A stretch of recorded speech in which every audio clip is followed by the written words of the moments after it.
Guerra cognitiva.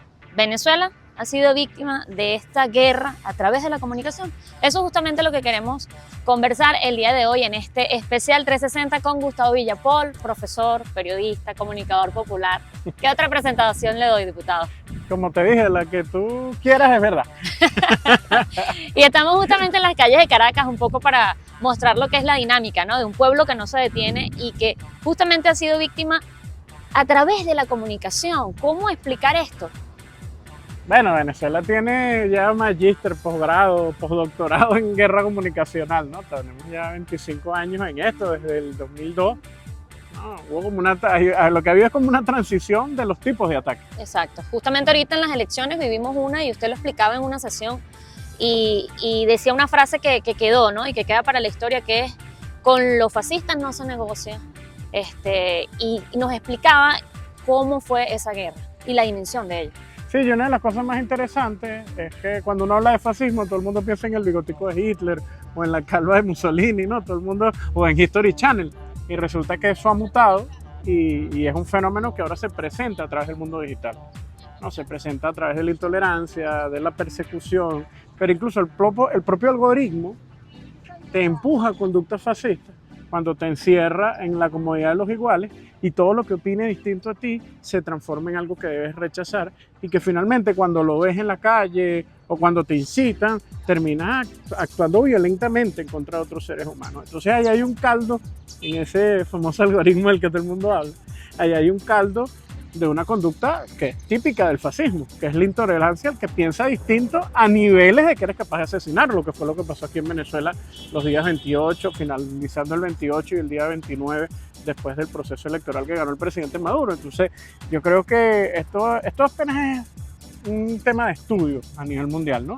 En Venezuela, como siempre, sacamos temas de vanguardia, ¿no? El primero que lo hace en la Asamblea Nacional es el presidente de la Asamblea, Jorge Rodríguez, y explica con mucho detalle qué hay detrás de este algoritmo. Y además hay otra cosa que también está muy de moda, pero no es por una moda banal, digamos, sino porque es que es la propia OTAN, a través de un intelectual que se publicó un documento que se llama François Ducluzel.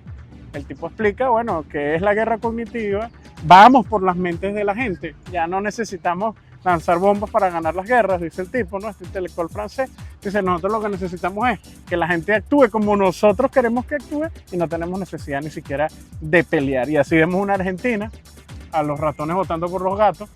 Así vemos claro, están los ratoncitos, ¿no? Y después los verdugos. Pero después los gatos se los comen, ¿ves? Les eliminan las universidades públicas, después los gatos les eliminan, y yo tengo un gato, yo quiero mucho los gatos, pero es una metáfora, y entonces, pero creo que nos ayuda a entender un poco este fenómeno de cómo los ratones, ¿no? Que somos los pueblos unidos, estamos en algunos países del mundo, como está pasando en este momento en Argentina, o como ha pasado en otras circunstancias, en situaciones mucho más graves, como en Ucrania, ¿no? Y todo lo que ha derivado ese terrible conflicto militar, o como está pasando en Palestina, donde También se justifica abiertamente un genocidio a través de las redes sociales. Entonces son los gatos comiéndose a los ratones, pero todo el mundo actuando a favor de los gatos, ¿no? Entonces hay que tener mucho cuidado con este tema de la guerra cognitiva, porque no es una cuestión que está de moda, ¿no? Todo el mundo sabe que aquí en el continente, cuando se pone un concepto de moda, todo el mundo lo empieza a nombrar, pero yo creo que hay que verlo con muchísima seriedad porque implica el destino de los pueblos. hay otros términos, ciberataque. Correcto.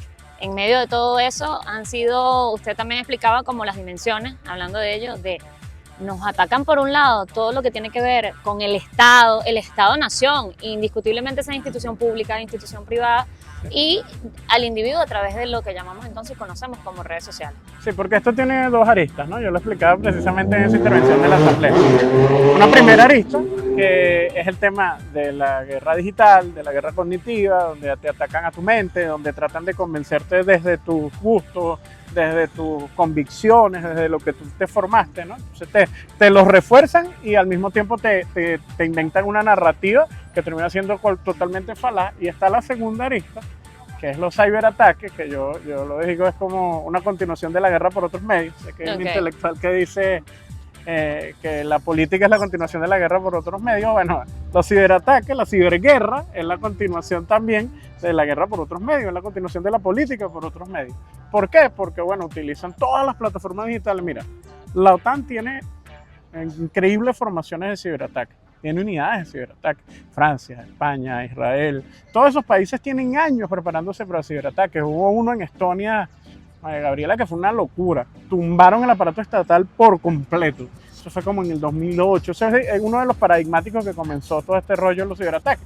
Para que no digan que es un invento de Venezuela, que estamos locos. O sea, esto es una cosa que ha pasado en el mundo desde hace unos cuantos años ya. Entonces, cuando vemos que sucede esto en Venezuela, que se atacan 106 plataformas del Estado, que no son plataformas que esa es la página donde el presidente cuelga sus noticias. No. Estamos hablando de plataformas del Seguro Social, plataformas de la electricidad, plataformas de servicio del pueblo venezolano. Para ahogarnos. Correcto, porque entonces siempre dicen, no, bueno, que esa es la página donde el presidente cuelga las noticias. No. No tiene que ver con el presidente. Eso fue un ataque al pueblo venezolano. Más de 30 millones de ataques en menos de una semana.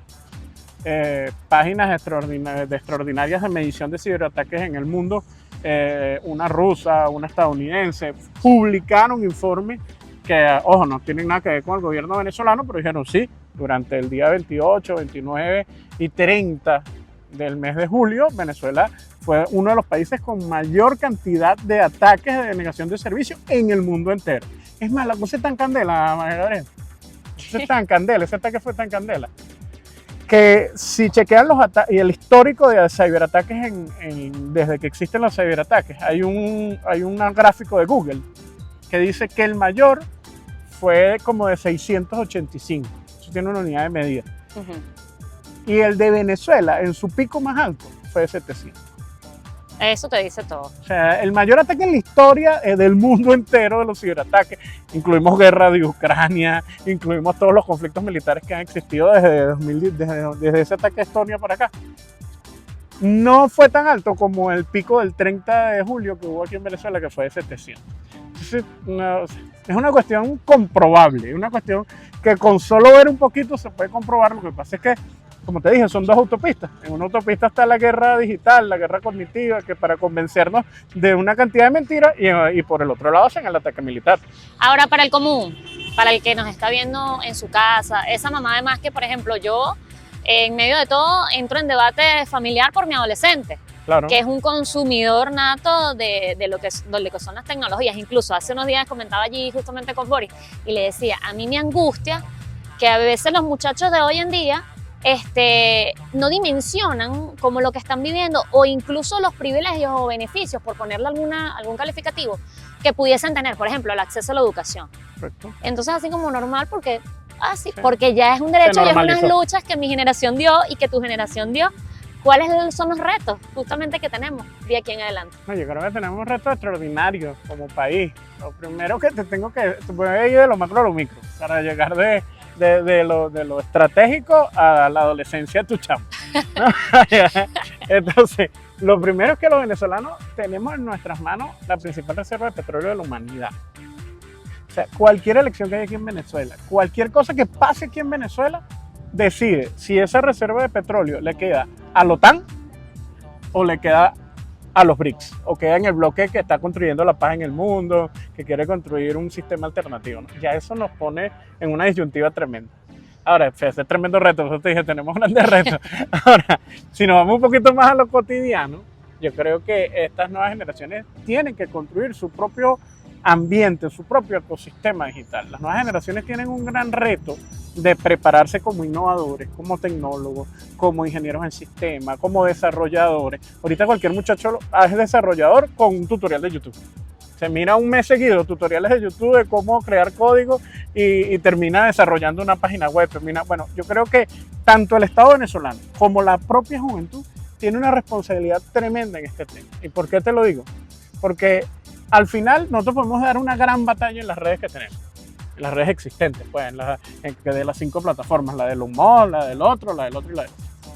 Pero si nosotros no desarrollamos plataformas propias que sean atractivas, que compitan con esas, que a la gente les guste, que la gente se pueda divertir, que se pueda recrear, pero que también reproduzcan nuestros valores y nuestra cosmovisión de la vida. Y no me refiero nada más no es la cosmovisión del chavismo, sino de la venezolanidad, la del continente latinoamericano. Porque una de las cosas que tienen esos algoritmos es que, ya para comenzar, es que fueron creados en inglés, son angloparlantes. Okay. y desde una cosmovisión de la vida que es distinta a la nuestra. Entonces nosotros tenemos la responsabilidad como generación. Si ponte tú, que de cada 100 jóvenes, ahorita 13 gradúen en tema de sistema, bueno, de aquí a 20, 30 años nosotros tenemos que revertir eso plenamente, porque estamos en un mundo ya digital. No es que vamos hacia un mundo digital, estamos en un mundo digital.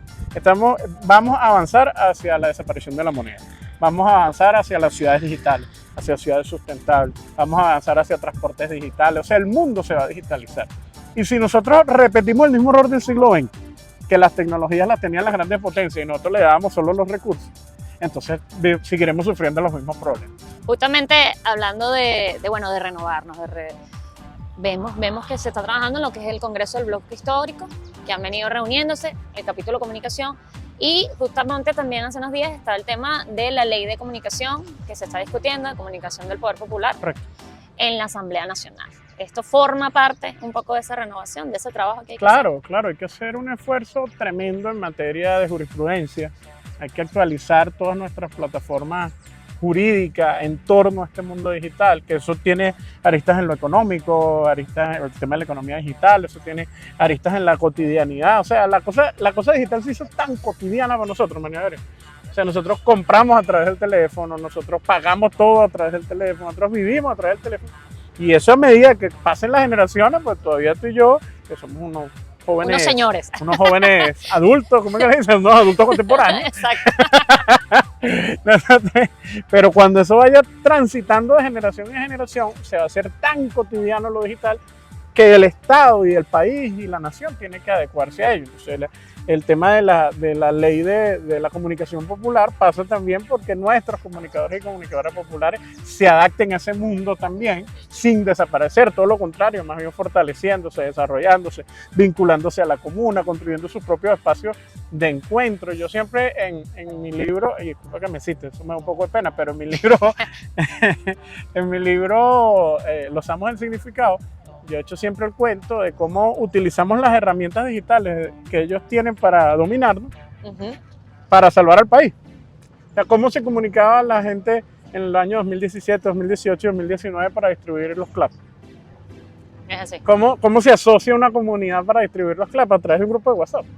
Y esa es una herramienta que tiene vulnerabilidades de seguridad, que por ahí nos investiguen, que por ahí todo eso es verdad.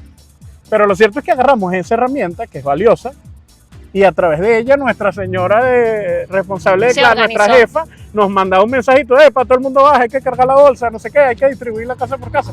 Y así se salvó de que se muriera de hambre un poco gente, porque a través del bloqueo y las sanciones nos las pusieron duras en esos años, ¿verdad? Entonces fíjate cómo esas herramientas que a veces son muy satanizadas, y con razón, porque tienen muchísimas cosas detrás, pueden ser utilizadas para la liberación. Por eso digo, el gran reto que tienen las nuevas generaciones en torno al mundo digital es saber adecuarse con corazón y conciencia propia. ¿Cuántos años tiene 4F? Va a cumplir 10 años ahorita en noviembre. Justamente. ¿Y cómo aniversario este año, 10 añitos va a cumplir. ¿Cómo se ha renovado 4F? Que empezamos del periódico, que yo recuerdo que lo agarrábamos, que lo leemos, los que lo pregoneros veíamos. Y lo distribuíamos. Exactamente. ¿Cómo se ha actualizado ahorita para estar presente en las redes sociales y para además difundirlo, no? Sí, correcto. 4F ya llega a casi 32 países semanalmente. Tiene su plataforma digital, por supuesto, su página web que es 4f.net, todas sus redes sociales, @4fweb. Saca un producto semanal, que es ese periódico que distribuíamos, pero ya está en la cotidianidad del análisis y la opinión, no solo de Venezuela, sino de esos 32 países hispanohablantes. Pero además es el único medio partidista del continente que traduce su contenido al mandarín, ¿no? Que hay un esfuerzo también de conexión ahí con la China continental y con la China de ultramar, como les dicen ellos, ¿no? Y estamos haciendo un esfuerzo ahí por conectarnos con ese mundo que ha sabido adecuarse muy bien. La China del Partido Comunista Chino ha sabido adecuarse muy bien a esta realidad digital. Tienen un mundo muy distinto al nuestro, pero del que hemos aprendido. Pero del que estamos aprendiendo constantemente. Cuéntame, además, ¿cómo hacen la gente que quizás no recibe el 4F ahorita? Bueno, lo que tienes que buscarlo a través de su página que es 4f.net, pueden buscarlo a través de las redes sociales @4fweb en todas las plataformas. Pueden buscarlo en el canal de Telegram, 4F Web también. Pueden buscarlo en el canal de WeChat, 4F Web también. También. Pueden buscarlo, nosotros somos panes los chinos. Pueden buscarlo a través de todas las plataformas, 4F Web y la página 4F.net. Ahí van a conseguir análisis de todo tipo, de toda la geopolítica mundial y de Venezuela. Hablando de análisis, ¿por qué mantener y seguir leyendo y escribiendo? Ahora, esa es tremenda pregunta. ¿Sabes que hay un libro que se llama ¿Quién robó mi atención?, de un periodista norteamericano que se llama Johann Hari? Tremendo libro, se los recomiendo, búsquenlo, está en digital por internet. Que él, entre muchas cosas, plantea que con la llegada de este mundo digital, apenas hace 10 años, la atención de los seres humanos en un hecho determinado duraba 20 minutos. Hace 10 años. O sea, teníamos la capacidad de concentrarnos durante 20 minutos en algo. Es decir, que si nos pasamos 20 minutos de esta entrevista, la gente se nos aburre. Vamos a estar pendientes. Pero, ¿sabes por cuánto ahorita? 5 segundos. 8. 8 segundos. En 10 años, la atención del ser humano pasó de 20 minutos a 8 segundos. Okay. Eso es una locura. O sea, el consumir productos de 30 segundos, de 20 segundos, de 10 segundos, eso ha ido transformando radicalmente la capacidad de almacenar en nuestro cerebro información. Y el ejercicio de leer, el ejercicio de escribir, el ejercicio de analizar, o sea, se transforma en un hecho ya casi que de rebeldía. Se transforma en un hecho necesario para conservar la humanidad. Fíjate lo que te estoy diciendo. O sea, la lectura se transformó en un hecho necesario para conservar la humanidad. Porque este consumo o hiperconsumo de productos informativos, recreativos a través de las redes digitales está haciendo que perdamos incluso capacidades tan trascendentales para que seamos seres humanos como la de razonar, analizar, darnos una pausa y analizar un fenómeno. A mí me pasa con el chamo también, que está constante, o sea, tiene una capacidad de atención demasiado corta y eso uno le angustia. O sea, uno le genera angustia porque son como un pajarito así, ¿no? Están todo el tiempo que se distraen. Entonces hay que hacer un esfuerzo tremendo como sociedad. Ojo, no se ha perdido la lectura. Yo creo que cada vez más hay un Tiene que sector... ver más con nuestra dinámica, ¿no? Claro, como claro. venezolanos, somos protagonistas de feria. Correcto, pero no solo aquí. En el mundo hay un fenómeno que es muy reciente, que se está consumiendo libros en digital y en físico, e incluso el fenómeno del libro físico está atrayendo mucho a la gente, precisamente porque cada vez más personas toman conciencia en el mundo de lo que está sucediendo con estas plataformas digitales. No significa que dejarlas de usar, ni que nos vamos a poner un guayuco y vamos a andar ahora, que eso siempre me llaman, que ustedes lo que se quieren es poner un guayuco, que además lo haríamos con mucho orgullo, porque vamos a nuestras comunidades indígenas, pero no se refiere a eso, no se refiere, vamos ahora a las cavernas, no. Utilizamos las herramientas, que no están grabando con un teléfono, esta entrevista va a salir por un teléfono. Utilizamos las herramientas, pero tenemos que concientizar cuáles son las consecuencias y hay que proteger a nuestros niños y niñas. Es indispensable que los protejamos. Están bajo asedio y peligro permanente del algoritmo.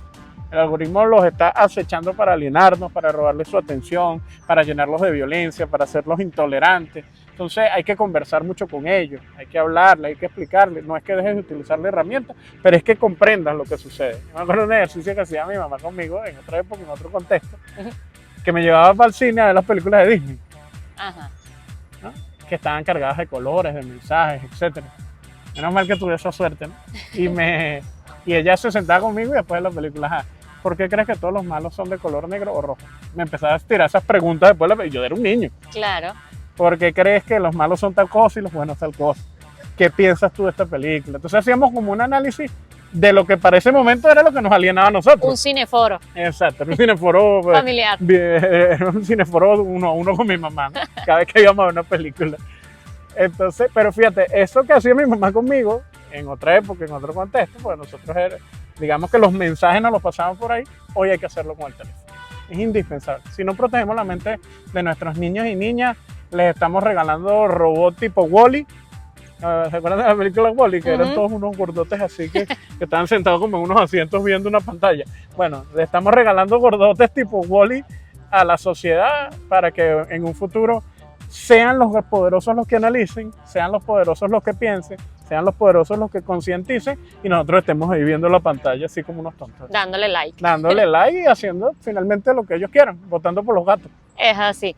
Villapol, militante, Partido Socialista Unido de Venezuela. Justamente el presidente también tuvo hace poco un encuentro en el Palacio de Miraflores y él decía, ¿no?, que justamente el militante, que se asume militante, que es una dinámica de compromiso, de entrega, de vida distinto, ¿no? Quizás algunos no lo entienden, pero bueno, los que conocemos de alguna manera el camino a la militancia sabemos de qué hablamos, ¿no? Desde que inicia hasta que termina. Justamente lo ven, está llamando por una reunión.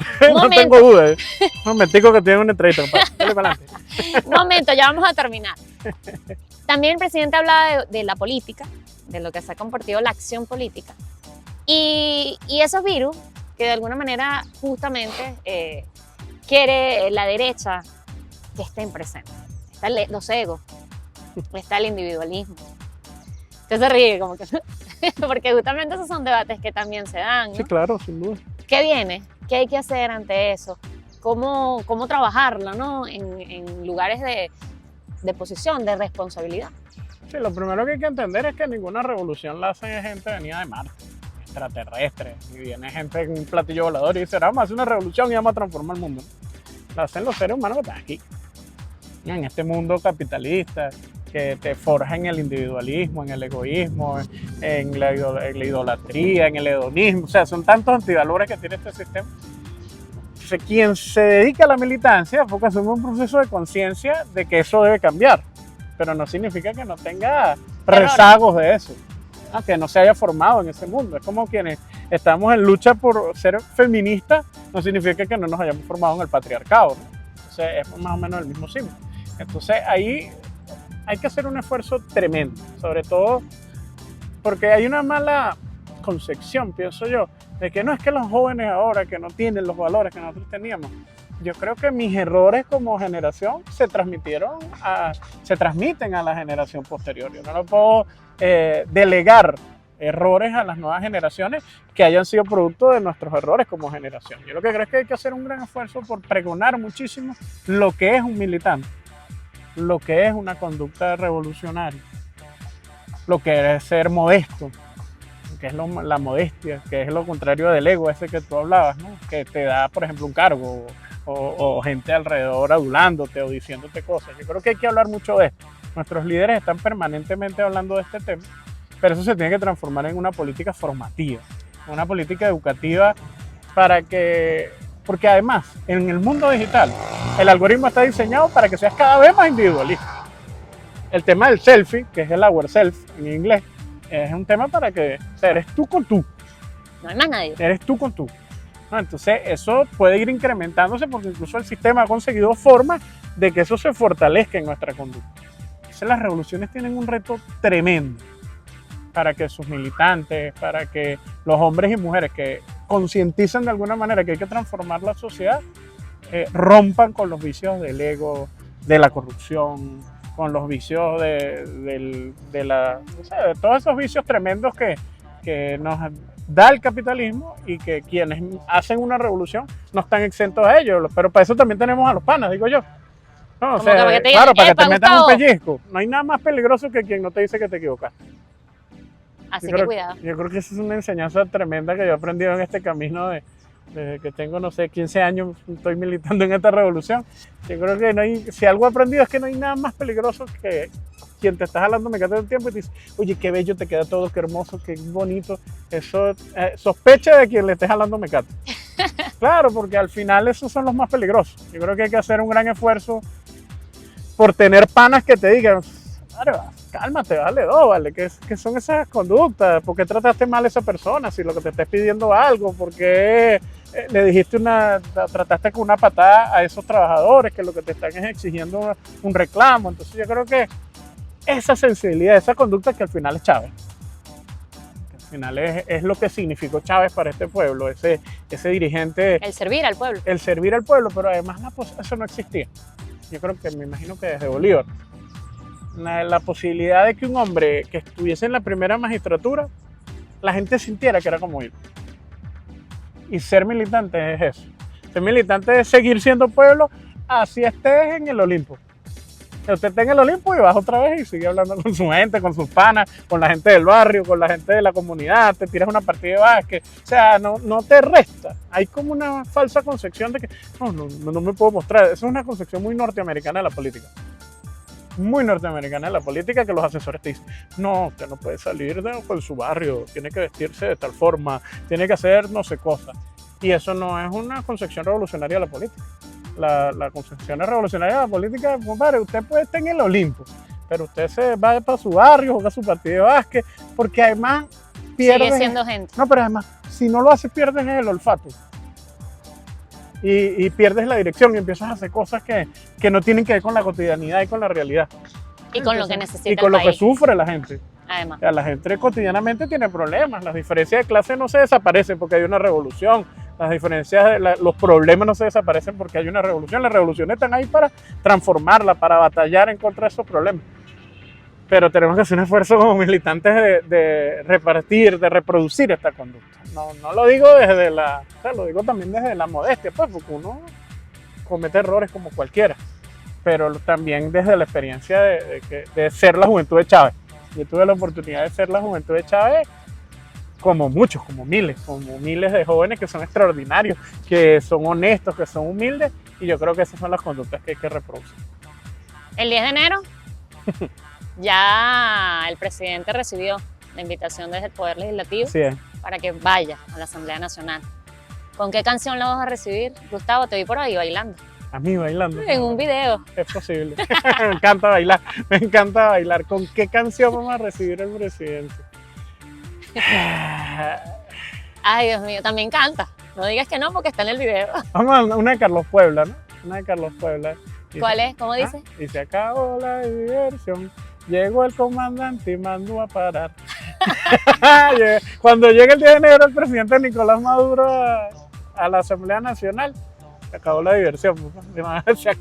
Se acabó el bochinche, nos juramentamos para el nuevo periodo y este país va a avanzar hacia los cambios y las transformaciones necesarias. Gracias. Gracias a ti, María Gabriela. Gustavo Villapol.